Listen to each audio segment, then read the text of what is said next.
എനിക്ക് എന്തെങ്കിലും സംഭവിച്ചാ എത്ര റിസ്ക് എടുത്തും അവൻ അതിന് പരിഹാരം കാണാൻ ശ്രമിക്കും. അങ്ങനെയുള്ള അവനാണല്ലോ എന്നെ കാണാൻ ഒളിച്ചും പാത്തും വരേണ്ടി വരുന്നത്. ആരൊക്കെ എന്നെ അവനെ അകറ്റാൻ ശ്രമിച്ചാലും അവനെ എനിക്ക് കാണാതിരിക്കാൻ പറ്റില്ല. എന്നെ ഇപ്പൊ ഏറ്റവും കൂടുതൽ സ്വാധീനിക്കുന്ന വ്യക്തി നയനേച്ചിയോ എന്റെ അച്ഛനോ ഒന്നുമല്ല, അത് അവൻ തന്നെയാ.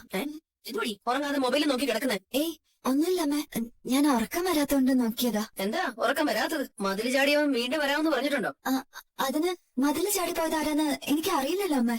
ഞങ്ങൾക്കും അറിയത്തില്ല. ഇനി അറിയുമ്പോ അറിയാവുന്നവരാവരുത്, അത്രേ ഉള്ളൂ. എന്തിനാണെന്ന് വിളിക്കുന്നത്? ആ നവീനെ, എടാ എന്തായടാ, ഒരു ആത്മാർത്ഥ സുഹൃത്തിനായിട്ട് നീ വട്ടം ചുറ്റിച്ചോണ്ടിരിക്കുക. ഈ ഒരു കാര്യത്തിന് വേണ്ടി ഞാൻ നിന്നെ വിളിച്ചു മടുത്തു. എടാ ഞാൻ അവളോട് ഇൻഡയറക്റ്റ് ആയിട്ട് സംസാരിച്ചിട്ടുണ്ട്. അതൊന്നും പോരാ, നീ വ്യക്തമായിട്ട് അവളോട് സംസാരിക്കണം. അതിന് നിന്നെ കൊണ്ട് പറ്റുന്നില്ലെങ്കിൽ ഇപ്പോഴെനിക്ക് അവളുടെ വീട്ടിലേക്ക് പോകാനുള്ള സ്വാതന്ത്ര്യമുണ്ട്. ഞാൻ അവിടെ പോയിട്ട് അവളോടായിരിക്കില്ല, അവളുടെ അച്ഛനോടും അമ്മയോടും ആയിരിക്കും ഞാൻ ചോദിക്കുന്നത്. എടാ നന്ദുവിന്റെ അച്ഛനും അമ്മയും നിങ്ങളുടെ ബന്ധത്തെ അനുകൂലിച്ചാലും അവളെ എസ് മൂളാതെ ഒന്നും നടക്കില്ലല്ലോ. എനിക്ക് അവളുടെ സ്വഭാവം നന്നായിട്ട് അറിയാം. എനിക്കും അറിയാം, അതുകൊണ്ടാണല്ലോ നിന്നെ ഞാൻ ആ ജോലി ഏൽപ്പിച്ചത്. അല്ലെങ്കിൽ എനിക്ക് നയനോട് കാര്യം പറഞ്ഞാൽ പോരായിരുന്നോ? അവര് തമ്മിൽ പറയാത്തായിട്ടൊന്നും ഇല്ലല്ലോ. എടാ നീ വെറുതെ ബഹളം വെക്കാതെ, ഇക്കാര്യത്തില് നമുക്ക് എത്രയും പെട്ടെന്ന് ഒരു സൊല്യൂഷൻ കണ്ടെത്താം. നീ കണ്ടെത്താന്ന് പറഞ്ഞിട്ട് കുറേയായി, അത് കേട്ട് ഞാൻ മടുത്തു. എടാ ഇനി എന്തായാലും അധികം മടുപ്പുണ്ടാവില്ല. അല്ല, അതിനിടയ്ക്ക് അവളുടെ വീട്ടിൽ കള്ളം കയറി പറഞ്ഞായിരുന്നല്ലോ അവളുടെ അച്ഛനെ വിളിച്ചപ്പോ. അത് ഞാനും കേട്ടായിരുന്നു. അത് കള്ളനാവാൻ വഴിയില്ലടാ. അവര് അവളെ കൊല്ലാൻ നോക്കിയിട്ട് നടന്നില്ലല്ലോ. അവന്മാര് വീണ്ടും അതിനുവേണ്ടി പോയതായിരിക്കും. എനിക്കും അങ്ങനെ ഒരു സംശയം ഇല്ലാതെയില്ല. അപ്പൊ സൂക്ഷിക്കണോളോട്. സൂക്ഷിക്കണം, അത് ഞാൻ അവളോട് പറഞ്ഞിട്ടുണ്ട്. എന്തായാലും നീ പെട്ടെന്ന് അവളുടെ കാര്യം പറഞ്ഞേക്ക്. ഞാനും അവള് ഒന്നിച്ചു കഴിഞ്ഞാൽ പിന്നെ ആരും പേടിക്കേണ്ട കാര്യമില്ലല്ലോ. അവളുടെ പ്രൊട്ടക്ഷൻ ഞാൻ ഏറ്റെടുത്തോളാം.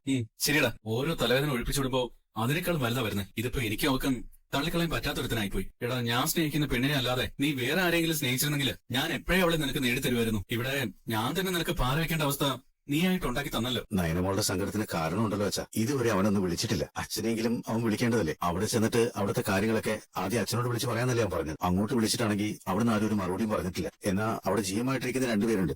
അവരാണെങ്കിൽ ഇതുവരെയും ഫോൺ എടുത്തിട്ടുമില്ല. ആദർശ് നിന്നെക്കാളും കാര്യപ്രാപ്തിയുള്ള കൂട്ടത്തില. ബിസിനസിന്റെ കാര്യത്തിൽ അവൻ എന്നെ പോലും കടത്തി വെട്ടിയാ മുന്നോട്ട് പോകുന്നത്. അതുകൊണ്ട് എനിക്ക് ആശങ്കകളൊന്നുമില്ല. അവിടെ എല്ലാം കൈവിട്ടു പോയ അവസ്ഥയിലാണ് ഉള്ളത്. അതൊക്കെ ഒന്ന് നേരെയാക്കാനുള്ള നെട്ടോട്ടത്തിലായിരിക്കും അവനിപ്പോ. അച്ഛാ അതൊക്കെ ശരിയാ. എന്നാ അവന്റെ കുഞ്ഞുമായിട്ട് അവന്റെ ഒരു വിളിക്കായി കാത്തിരിക്കുന്ന ഒരു പെൺകുട്ടിയുണ്ട് ഇവിടെ. അവൻ പോകുന്ന സമയത്തും ദേവേനി പറഞ്ഞതാ അവിടെ എത്തിക്കഴിഞ്ഞാൽ ആരെ വിളിച്ചില്ലെങ്കിലും നയനെ വിളിക്കണമെന്ന്. ഫ്ളാറ്റിൽ എത്തിയ ശേഷം ഒന്ന് വിളിച്ചിരുന്നു, പിന്നെ ഒരു ബന്ധവുമില്ല.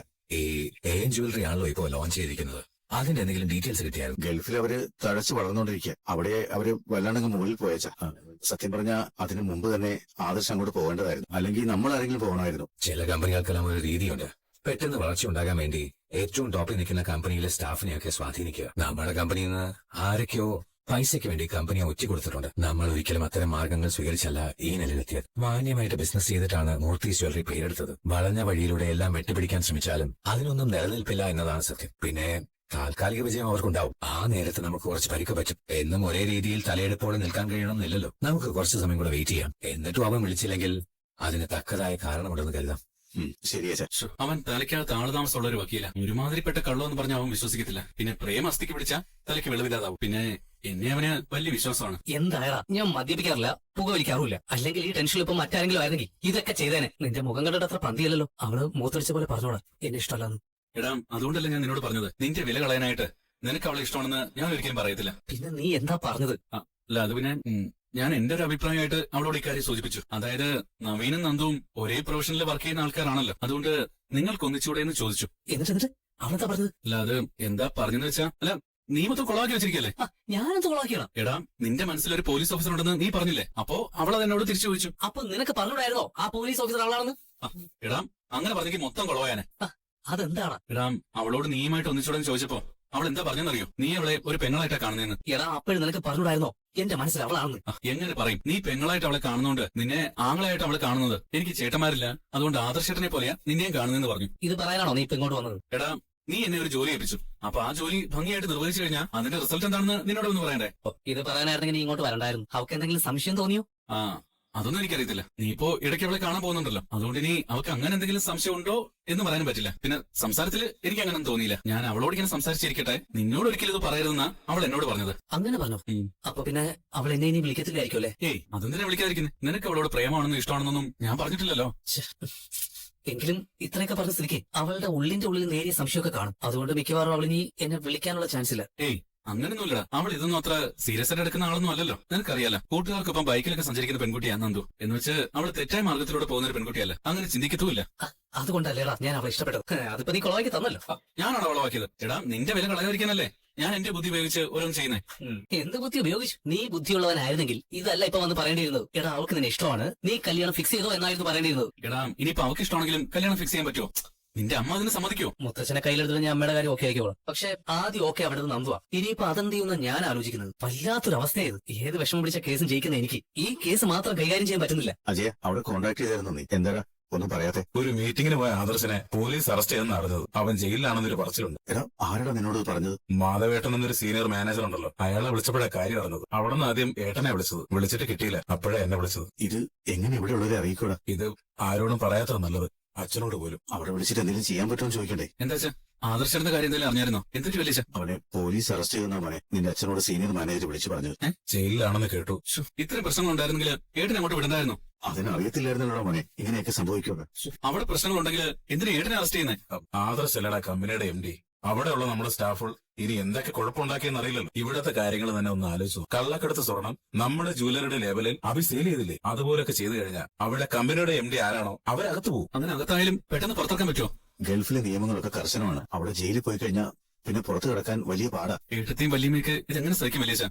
ആർക്ക് സഹിക്കാൻ പറ്റില്ല. എന്താണെന്നറിയില്ല, ഈ അടുത്ത സമയമായിട്ട് ചെയ്യാത്ത കുറ്റത്തിന് അവൻ ഒരുപാട് വിഷമിക്കുന്നുണ്ട്. ചന്തുമോളുടെ കാര്യത്തിൽ പോലും അതായിരുന്നല്ലോ സംഭവിച്ചത്. പരമാവധി ഏട്ടത്തിയോട് ഒന്നും പറയണ്ട, വല്യമ്മയോടും. അല്ല, മുത്തശ്ശി അറിഞ്ഞായിരുന്നോ? ഇല്ല മോനെ, ഇപ്പോഴും ഞാനും അച്ഛനും കൂടി ആദർശന്റെ കാര്യം സംസാരിച്ചേ ഉള്ളൂ. അവൻ ജയിലിലായ നമ്മുടെ ജ്വല്ലറി മാത്രമല്ല കുടുംബം പോലും തകർന്നു പോകും. ഏട്ടനെ പ്രായിക്കൊല്ലുന്ന കുറെ ആൾക്കാരുണ്ടല്ലോ, അവർക്ക് ഈ വാർത്ത കേൾക്കുമ്പോൾ സന്തോഷാവും. ഏട്ടാ, എങ്ങനെയെങ്കിലും അവനെ നാട്ടിലെത്തിച്ചു വരും.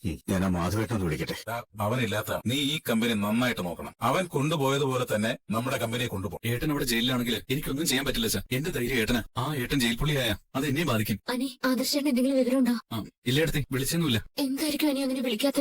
അത് എന്തെങ്കിലും തിരക്കാണോ എടുത്തി? കുറെ നേരമായിട്ട് നമ്മൾ അതന്നെയല്ലേ പറഞ്ഞുകൊണ്ടിരിക്കുന്നത്. പക്ഷെ ഇതുവരെ ആരും ആദർശേട്ടൻ വിളിച്ചില്ല. നമ്മുടെ ജ്വല്ലറി ഇപ്പോ ഗൾഫിലെ ജ്വല്ലറിക്ക് താഴെയാണല്ലോ. അത് ആദർശേട്ടനെ സംബന്ധിച്ചിടത്തോളം സഹിക്കാൻ പറ്റാത്ത കാര്യമാണ്. അതുകൊണ്ടായിരിക്കും എല്ലാം മറന്ന് ഓരോരോ ഡിസ്കഷനിൽ ഏർപ്പെട്ടിരിക്കുന്നത്. ഉടനെ തന്നെ ഏട്ടൻ വിളിക്കുമെന്ന് നമുക്ക് പ്രതീക്ഷിക്കാൻ. എടുത്തി വിളിക്കുകയാണെങ്കിൽ ഏട്ടത്തെ തന്നെ ആദ്യം വിളിക്കുമല്ലോ. എന്നെ വിളിക്കണമെന്നില്ല, ആരെങ്കിലും ഒന്ന് വിളിച്ചാൽ മതി. എന്തൊക്കെയോ പ്രശ്നങ്ങൾ ഉള്ളതുപോലെ. ഒരു കുഴപ്പമില്ലെങ്കിൽ ആദർശേട്ടൻ 1-2 മണിക്കൂർ ഇടവിട്ട് ഉറപ്പായിട്ടും വിളിക്കേണ്ടതാ. ഇതിപ്പോ അങ്ങനെ അല്ലല്ലോ. അധികം കാത്തിരിക്കേണ്ടി വരില്ല. എന്തെങ്കിലും വിവരം അറിയാൻ പറ്റും. അല്ല, അവിടെയുള്ളവർ എന്താ ഇങ്ങനെ പ്രതികരിക്കാതിരിക്കുന്നത്? അവരും വിളിച്ചിട്ട് ഫോൺ എടുക്കുന്നില്ലല്ലോ. ഇനി എല്ലാരും ഒന്നിച്ചൊരു മീറ്റിംഗിലാണെന്ന് അറിയില്ലല്ലോ. എന്തായാലും എടുത്തി നമുക്ക് കുറച്ചേരോട് നോക്കാം. എന്താണ് ഇത്? എന്താ ഇത്ര സന്തോഷം? അമ്മ നിന്നോടൊന്നും പറഞ്ഞില്ലേ? ഇല്ല, അതിന് അമ്മയോടൊന്ന് ശരിക്കും സംസാരിക്കാൻ പറ്റണ്ടേ? അമ്മയ്ക്ക് ജോലിയോട് ജോലിയല്ലേ. എന്തിനാ നിന്റെ അമ്മ അമ്മായിയുടെ മുന്നിൽ താനിങ്ങനെ നിൽക്കുന്നതെന്ന് എനിക്കറിയില്ല. അമ്മയെ അവരിട്ടിങ്ങനെ കഷ്ടപ്പെടുത്തുന്നതിന് അവർക്കൊരു തിരിച്ചടി കിട്ടി. അവർക്ക് കിട്ടാവുന്നതിലും വെച്ച് ഏറ്റവും വലിയ തിരിച്ചടി. എന്താടാ? അത് പിന്നെ ഞാൻ 14 ദിവസം ഇവിടെ ജയിലിൽ കിടന്നെങ്കിൽ വേറൊരുത്തൻ ഇനി അതിന്റെ 10 ഇരട്ടിയാണ് ഗൾഫിലെ ജയിലിൽ കിടക്കാൻ പോകുന്നത്. എന്താ നീ പറഞ്ഞ? അതേടി, ആദർശ് ദുബായിലെ ജയിലിലെ. അതുകൊണ്ടാ അവൻ ആരെയും വിളിക്കാത്തത്. കേട്ടിട്ട് നിനക്ക് വിശ്വസിക്കാൻ പറ്റുന്നില്ല അല്ലേ? ഞാൻ പറഞ്ഞല്ലോ അവന്റെ ഗൾഫിലേക്കുള്ള പോക്ക് അത്ര പന്തിയല്ലെന്ന്. ആ പന്തികേട് സംഭവിച്ചു കഴിഞ്ഞു. ഇനി ഭാര്യയ്ക്ക് ഭർത്താവിനെയും അമ്മയ്ക്ക് മകനെയും കാണാൻ കുറച്ചുനാൾ കഴിയേണ്ടി വരും. ഇതെന്നെ സംബന്ധിച്ചിടത്തോളം അങ്ങേയറ്റ സന്തോഷമുള്ള ഒരു വാർത്തയാ. ഞാൻ കേൾക്കാൻ കൊതിച്ച വാർത്ത. നമ്മുടെ ശത്രുക്കൾക്കെല്ലാം ഇപ്പൊ തിരിച്ചടി കിട്ടിക്കൊണ്ടിരിക്കുക. നിന്റെ അനിയത്തി കിടപ്പിലായി. അതിന്റെ പിന്നാലെയാണ് വേറൊരു അനിയത്തിക്ക് ഇങ്ങനെ ഒരു ഷോക്ക് ഉണ്ടാവുന്നത്. അവളിത് അറിഞ്ഞില്ലെന്ന് തോന്നല്ലോ. ആരും അറിഞ്ഞിട്ടില്ല. ഉടനെ അറിയും. അറിഞ്ഞിട്ട് വാവിട്ട് നിലവിളിക്കുകയും ചെയ്യും. ചിലപ്പോ അവളെ വയറ്റിൽ കിടക്കുന്ന കുഞ്ഞും അതോടുകൂടി പോയിന്നിരിക്കും. അങ്ങനൊന്നും പറയാതെ. അവളുടെ കുഞ്ഞ് നഷ്ടപ്പെടണമെന്നൊന്നും എനിക്കില്ല. എന്നാ എനിക്കുണ്ട്. ഞാനൊരു ക്രൂരനായതുകൊണ്ടൊന്നും പറയുന്നതല്ല. അവൻ ഇപ്പൊ ഒരു കുഞ്ഞുണ്ടല്ലോ, ചന്തുമോള്. ആ കുഞ്ഞിനെ സ്വന്തം മോളായിട്ട് തന്നെയല്ലേ നിന്റെ അനിയത്തിയും കാണുന്നത്. അങ്ങനെയുള്ളവർക്ക് ഇനി ഒരു കുഞ്ഞിന്റെ ആവശ്യം എന്താ? അത് വിട്. ഇതെന്തായാലും നമുക്ക് അടിച്ചു പൊളിക്കണം. നാളെ തന്നെ. ഏയ്, അതൊന്നും ഇവിടെ വെച്ച് പറ്റില്ല. ഇവിടെ വെച്ച് വേണ്ട. നമുക്ക് പുറത്തു പോവാം. എന്നിട്ട് നമ്മുടെ സന്തോഷം പങ്കിടാം. എന്ന് വെച്ചാ കുറച്ചു ദിവസമായിട്ട് നമ്മളിവിടെ അത്രയും വീർപ്പോട്ട് ജീവിക്കല്ലായിരുന്നു. ഇത് നോർത്ത് ഈസ്റ്റ് ജ്വല്ലറിയുടെ തകർച്ചയാടി. ഗൾഫിൽ തകർന്നു തുടങ്ങി, ഇനി കേരളത്തിലും തകരാൻ പോവാ. പടർന്ന് പന്തലിക്കുന്ന ഏത് ബിസിനസിനും ഒരു പതനമുണ്ട്. നോർത്ത് ഈസ്റ്റ് ജ്വല്ലറിയുടെ പതനം ഇവിടെ തുടങ്ങാ ആദർശിന്റെ ജയിൽവാസത്തിലൂടെ.